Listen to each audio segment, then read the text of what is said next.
Welcome to More Than a Type, the podcast for emotionally aware women who are ready to stop overthinking and start taking action. Hey, everybody, I'm Amira. And I'm Carol. We are disc practitioners and mindset coaches. Understanding yourself is powerful, but what you do with that insight is where real change happens. Let's unpack the patterns, behaviors, and pressures that keep you stuck and give you tools to move forward with clarity, confidence, and purpose. You are more than a type. Let's turn clarity into confidence and confidence into action. Welcome to today's episode. Today, we're talking about change and why change feels so hard. Change can feel like climbing a mountain with no map. And for steady women who love harmony and who take care of others and who thrive on stability, connection, and routine, change feels like a threat to that harmony. We sometimes think of change as a one-time event, but actually it isn't. It's a process, it's a cycle. So we go through pre-contemplation and then contemplation, and then we prepare ourselves, we take action, and then there's maintenance. And sometimes there's relapse. And that last part is important. Relapse is not a failure. Slipping back is not a failure. It's actually just part of the process. Yeah, you're so right. It's really important to include that because some models don't include the relapse. And so many times, we tell ourselves that we are on this diet or we're on this exercise or we're doing whatever we're doing for the change. And then one small weekend or one small bite of ice cream, and then we dub ourselves failures. And then it takes away so much of the momentum that we've put through. That conversation with self, that's very important, what we're telling ourselves, because it's 2 steps forward, 1 step back is still 1 step forward. Yeah, I totally agree 100%. So I totally understand why change feels so hard. Like I can think of so many times in my life where I've had to make decisions that changed the course of my life, and they were terrifying. Like, so one of them was going to university. I remember that was terrifying. I had Mm. to go, it was 2 hour trip from where we used to live, and just taking the bus and then the train and then another bus and in a whole new world of adult people. And then you have that responsibility of learning. No teacher's going to do anything for you. It's all yourself. I remember that being really hard. Mm. I love that you said that because it resonates so much with me as well. I had to leave my hometown to come to the city to go to college. And a whole new place, living with a friend, a family friend, and the family. Yeah, and learning the whole public transport system, going to college where I knew nobody. It was so scary, and there were nights I'd lie in bed and wish I was just back home where I knew everybody, and where I had family and friends, and I knew how to get around on my own. So Yeah. and I have to say, my dad was so good because he came with me. He spent, I think, about a week with me in the city, going to college with me, just so I knew which bus I'd have to take and which bus I'd take back, and how to walk from the bus station to the college and back. If not for my dad, it would have been so much more difficult.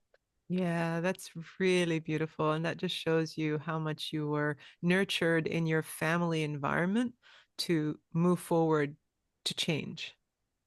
Mm. We're going to come back to that when we give our tips in this episode, because the story that you just gave just really shows how change is possible and is successful when you have the strategy behind you to do it right. Yes. So change isn't just about starting a new habit, really. It's about identity. You're not only doing something different, you're becoming someone different. Yeah, absolutely. I totally agree. And DISC shows us how each style approaches change.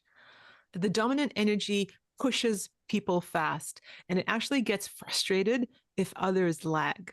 I energy allows you to start things with excitement, but you struggle to sustain it.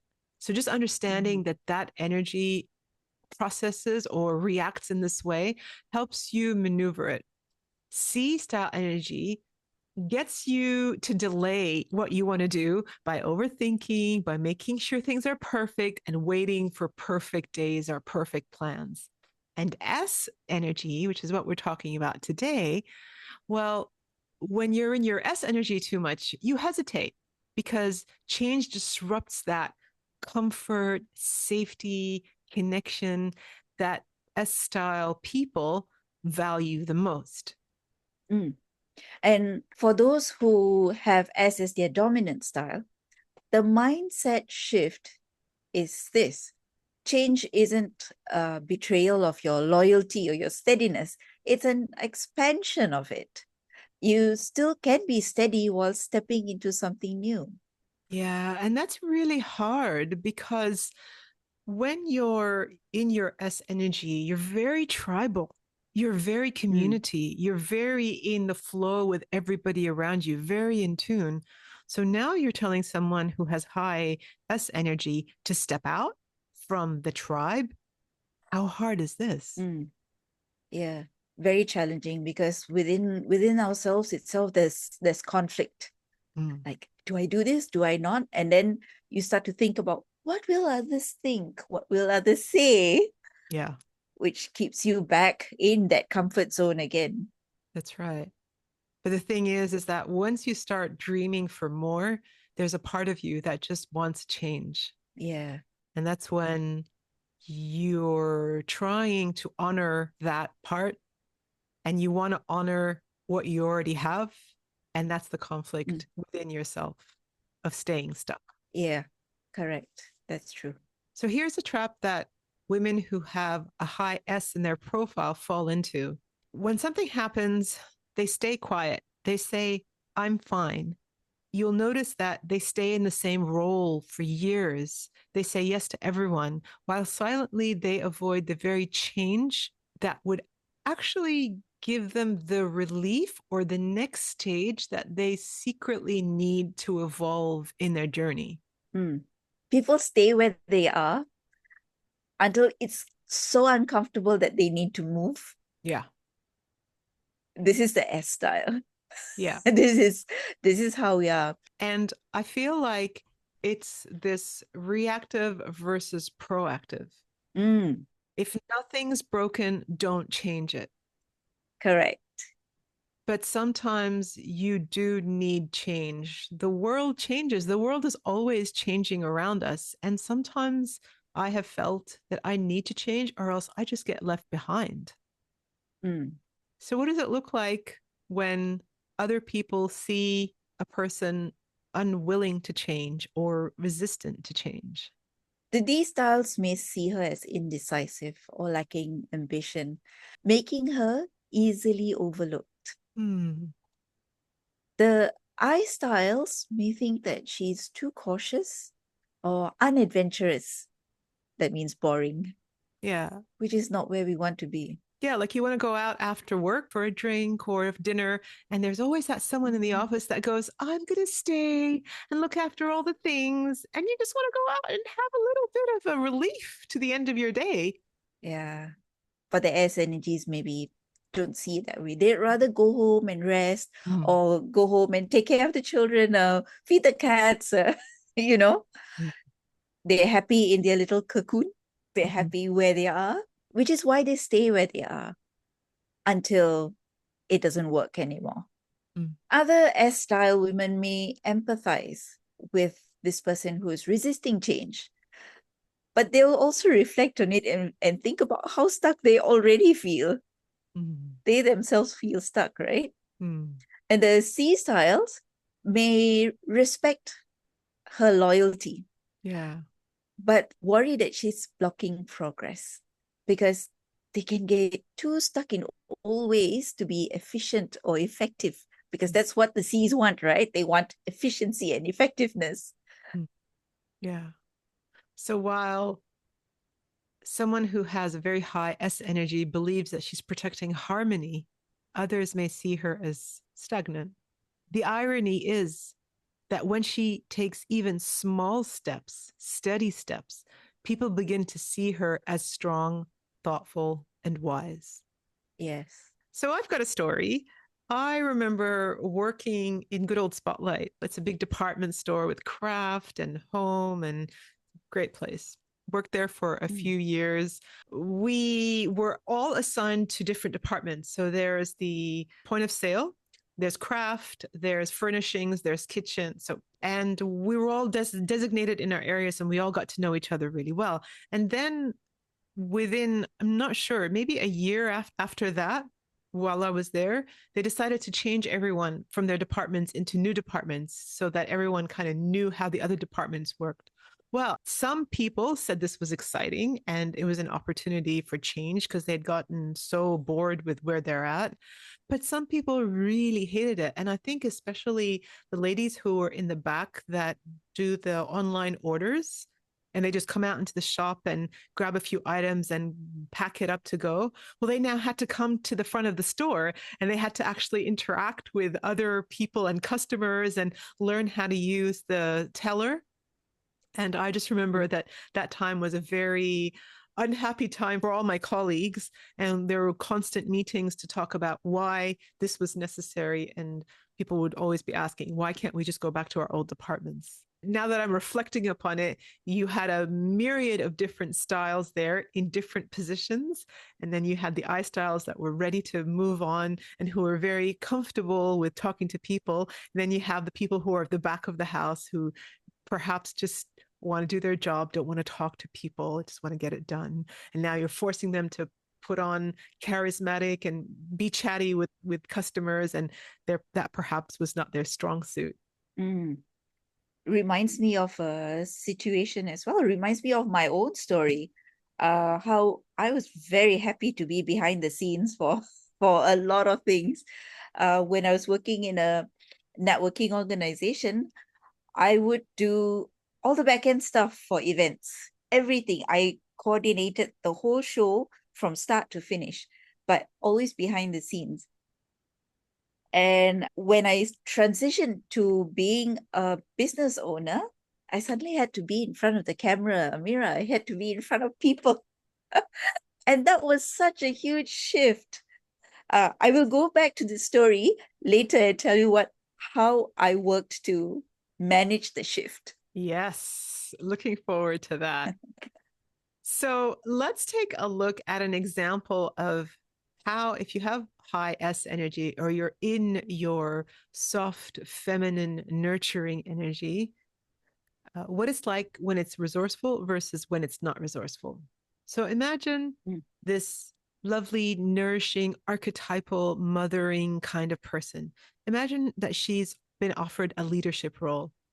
She smiles, she politely declines, and she says, "Oh, no, I can't take this promotion. I'm just happy to be the two in charge. I'll just keep supporting." On the outside, she looks really agreeable, but on the inside, she goes home. She wishes she had the courage to say yes, but she's afraid. Now, the lady who's sitting next to me, she's my friend. What's going to happen when I'm her boss? Is she going to like me? Is she going to resent me? What will everybody else say when now I give them the orders instead of me being there as part of the team to help support them?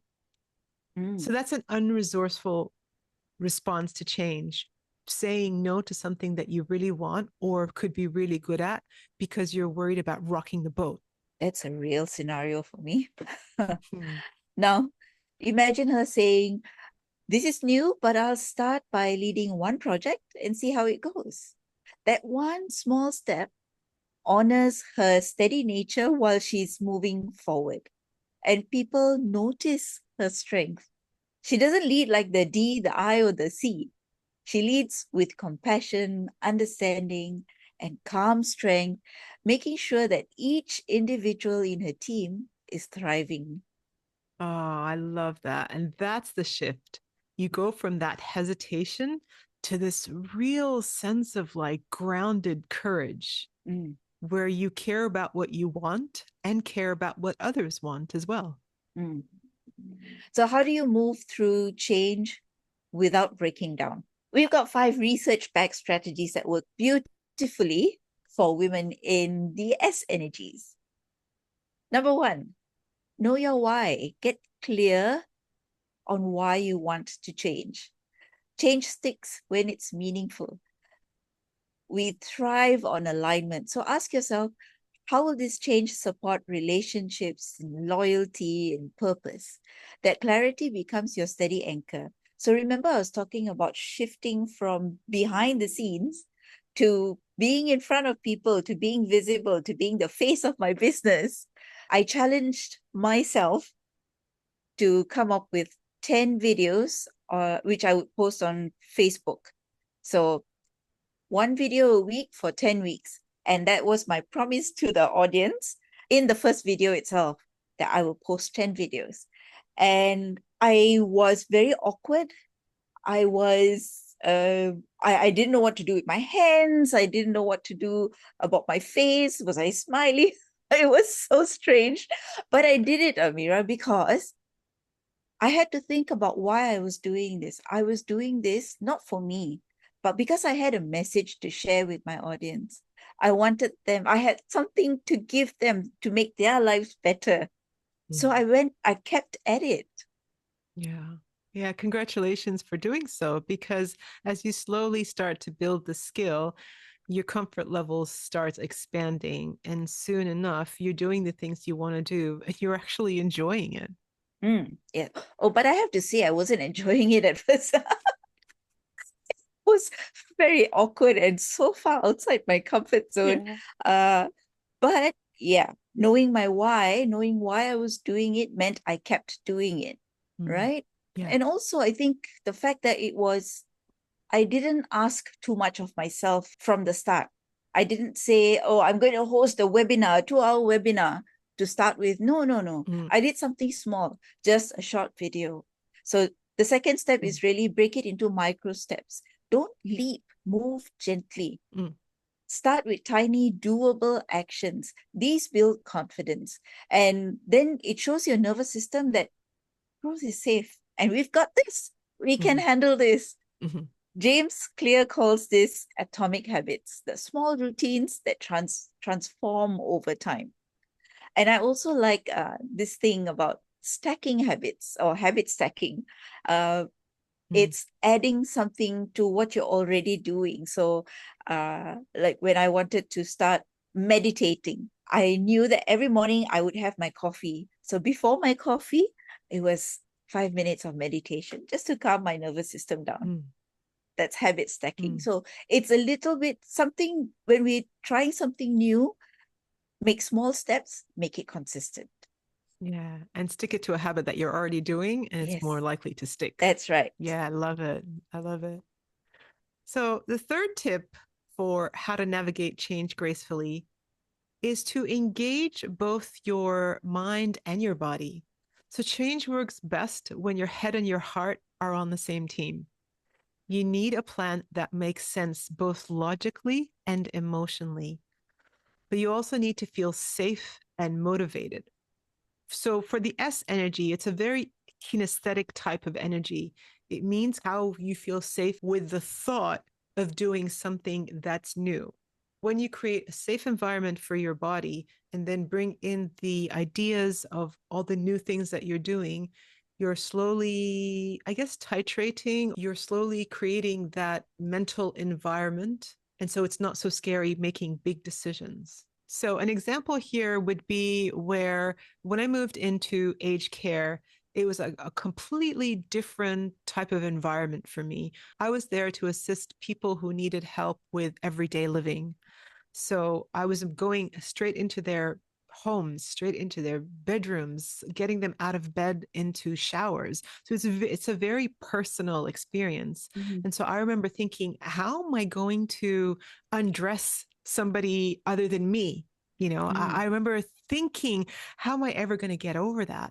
So I remember every morning I would really kind of come into my body, like really breathe, and I do my reflections, I go for my walks, and I just be very present in my body so that I was really aware and grounded, and I was connected to what I was about to do.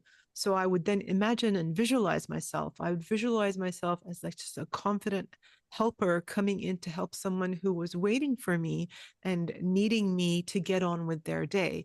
So this is what helped me to align my body and my mind into what I was doing and who I was becoming and who I was helping. Mm. So this is what I mean when I say engage both your mind and your heart into what you want to do and become the person who you need to be in your new environment. Mm. It's aligning your mind and your Mm, heart. yeah. Very nice. Mm. Another tip we have for you is to use gentle rituals that align your environment with your pace. So, say you've accepted a new position as a manager and you're in charge of teams and tasks and approving so many things. You can make the path easier by shaping your environment. In the middle of the day, when you're back to back of meetings, you can always take time to just breathe, lighting a candle, stopping to have a cup of tea, whatever it is that you need to do to create that ritual to maybe meditate for 5 minutes or even blocking out time to just catch up with what you've done and where you need to be in 5 minutes. Just gentle rituals that help you in your new role or in your new change to becoming who you want to be. It reduces resistance and builds internal trust. Mm. I like that. Rituals play an important role when we are aware of it, Yes. because it puts our mind into the right space. Yeah, because you're not wanting to run away. You're not numbing yourself or distracting yourself. Mm. You're taking a break consciously to take a breath, realign, and then keep going. Mm. It's very different from being distracted. Yeah, I like that. Another tip: invite support or lean into your tribe. So, because we are very relational, and when I say we, I mean uh, when we are in our S energies, right? So, because we are so relational, you don't have to do it alone. Share your step Mm. with someone else at who understands your pace. Their gentle nudging helps you stay consistent without feeling steamrolled. So, back to my story about posting videos, right? Mm. I had my Facebook tribe keeping me accountable. And I had friends reaching out to me and saying, "Hey, when's your next video coming out? We're excited to see it." So that was very encouraging, and it was support. Mm. Accountability and support. Oh my gosh, Amira, these two get you so far. They do for an S energy. They really do. Mm-hmm. They're the things that matters, and it's really good to leverage them. When you know what matters in your dominant style of disc, Mm. it is so easy to get where you want to go, Yeah, that's right. which is why we love disc. Yes, it is. And it's not about forcing yourself into someone else's version of change. It's about working with your own steady energy and showing yourself that growth can happen gently, consistently, and in alignment with your values. Because another style could be I want to do it fast, I want to do it quick, I want to do it my way. And that works for that style. Mm. But for the S energy, it's all about steadiness and taking things gently. Mm. Yes, that's true. Allow me to speak on behalf of the S Energy women. Yes. Yes, please do. As intimidating as change is, we've gone through the tips on how to show up, how to get Mm. onto the road of change and be consistent with it. And I think one thing that we haven't mentioned is that self-acknowledgement, that pat on the back. Come on, Carol, you did this. Mm. That is, Mm. Celebration. yes, that celebration, because the neural wiring and everything is coming together when we acknowledge that we're doing good work. Yeah, I agree.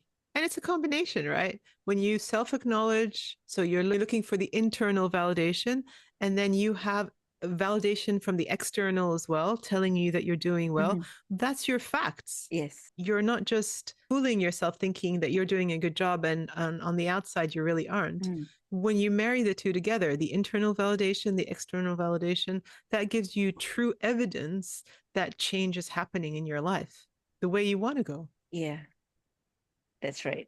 So here's your challenge this week. Think of one thing you've been resisting. This week, take one micro step towards it. It might be something like signing up for a course, saying no to extra tasks, or even just admitting, hey, I want some things to be different. And as you do it, notice your body. Notice other people's responses. At first, you may see surprise, but if you look deeper, you'll also see respect, admiration, relief, a whole lot of other emotions as well. Invalidation. Yes, validation, pride.